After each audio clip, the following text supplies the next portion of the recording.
क्या असली समस्या आपकी कमाई नहीं बल्कि पैसों के बारे में आपकी सोच है? यही मुख्य संदेश है रिच डैड पुअर डैड का। दो पिता, दो सोच, दो अलग वित्तीय भविष्य। एक कहते थे पढ़ो, अच्छी नौकरी लो, सुरक्षित रहो। दूसरे कहते थे पैसे को समझो, एसेट बनाओ, आय के स्रोत बनाओ। यहीं से फर्क शुरू होता है। पहला बड़ा सबक, अमीर लोग पैसों के लिए काम नहीं करते, वे पैसों को अपने लिए काम करवाते हैं। ज्यादातर लोग सैलरी पर निर्भर होते हैं, काम बंद तो कमाई बंद। अमीर लोग एसेट बनाते हैं, एसेट पैसिव इनकम देता है, सैलरी एक्टिव इनकम है, एसेट कैश फ्लो बनाते हैं।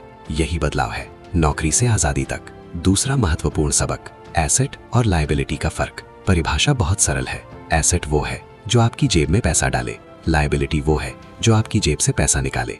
अगर कोई चीज आय पैदा करे तो वो एसेट है, अगर खर्च बढ़ाए तो वो लायबिलिटी है। एसेट के उदाहरण, बिजनेस, किराए की property, stocks, bonds, digital product, royalty.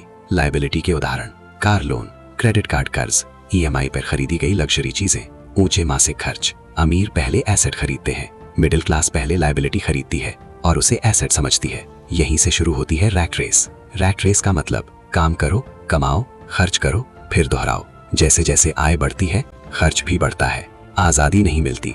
अमीर लोग कैश फ्लो पर ध्यान देते हैं।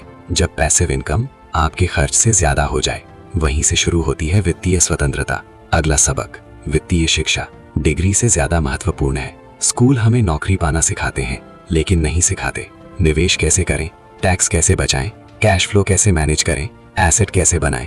बिना वित्तीय ज्ञान के ऊंची सैलरी भी तनाव देती है। वित्तीय समझ में शामिल है आय और खर्च को समझना, निवेश की ग्रोथ समझना, मार्केट को समझना, कानूनी और टैक्स फायदे जानना।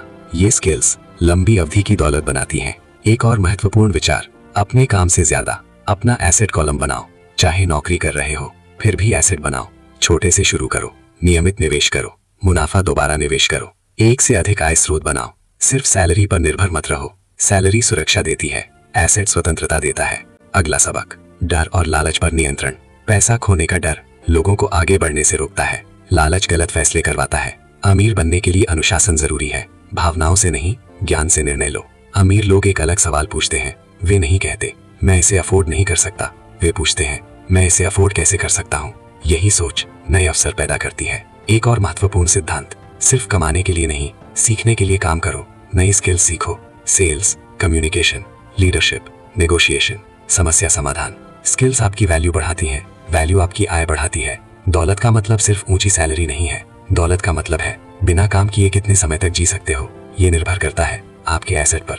ऊंची कमाई बिना एसेट दबाव देती है, एसेट विकल्प देता है, एसेट समय की आजादी देता है। अंतिम फॉर्मूला सरल है, एसेट बढ़ाओ, लायबिलिटी घटाओ, खर्च नियंत्रित करो, कैश फ्लो बढ़ाओ, नियमित निवेश करो, लंबी सोच रखो, पैसों को अपने लिए काम करने दो। दो पिता, दो रास्ते, नौकरी की सुरक्षा या वित्तीय स्वतंत्रता, चुनाव आपका है।